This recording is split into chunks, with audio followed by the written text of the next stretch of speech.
Қайырлы күн, құрметті көрермендер. Мен Батыс Қазақстан облыстық сотының судьясы Маликов Марат Маликович боламын.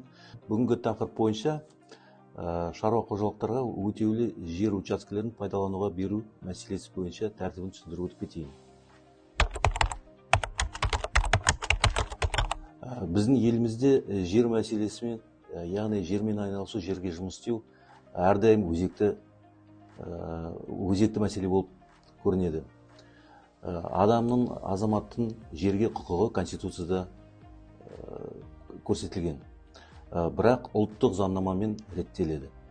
Жер кодексінің 37-101 баптарына сәйкес учаскелер шаруа немесе фермер қожалығын жүргізу үшін Қазақстан Республикасының азаматтарына уақытша өтеуліге жер пайдалану құқығымен 10 жылдан 49 жылға дейін беріледі. Жергілікті атқарушы органның жер учаскесіне құқық беру туралы шешімі жер комиссиясының оң қорытындысы және жерге орналастыру жобасының негізінде қабылданады. Конкурсқа қатысу үшін келесі құжаттар ұсынылады. Біріншіден, ол деген конкурсқа қатысуға арналған өтінім. Екіншіден, конкурстық ұсыныс. Осы конкурстық ұсыныстың ішінде өте маңызды бар орын алатын бизнес жоспар.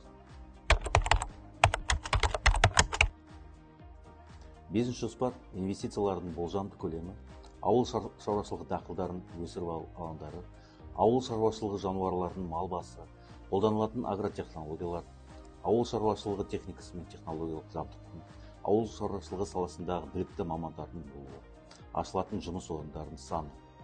Осы жерде комиссияның басты мақсаты осы ұсынылған бизнес жобаға дұрыс зерттеп, дұрыс баға беру.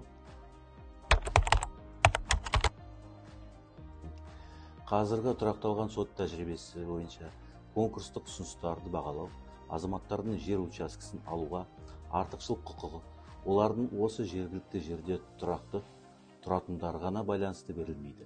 Шаруашылық жүргізу, еңбекке қатысу, арнайы ауыл шаруашылық білімі болуы, тәжірибесі болуы негізінде жүзеге асырылады.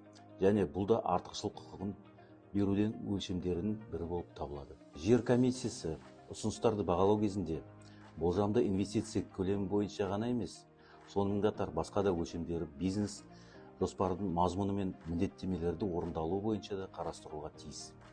Ал енді осы конкурсқа қатысқан азаматтар жер комиссиясының хаттамалық шешіміне назар білдірсе, олар Қазақстан Республикасының әкімшілік рәсімдік процестік кодексінің көзделген тәртібімен 7 жұмыс күн ішінде сотқа шағымдауға құқықтары бар. Егер жер комиссиясының шешімі іске асырылған жағдайда, жаңағы айтылып кеткен кодекстің 136 бабында белгіленген мерзімде шағым келтіруге болады.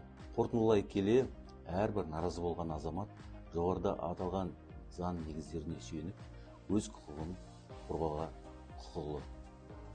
Назарларыңызға рахмет.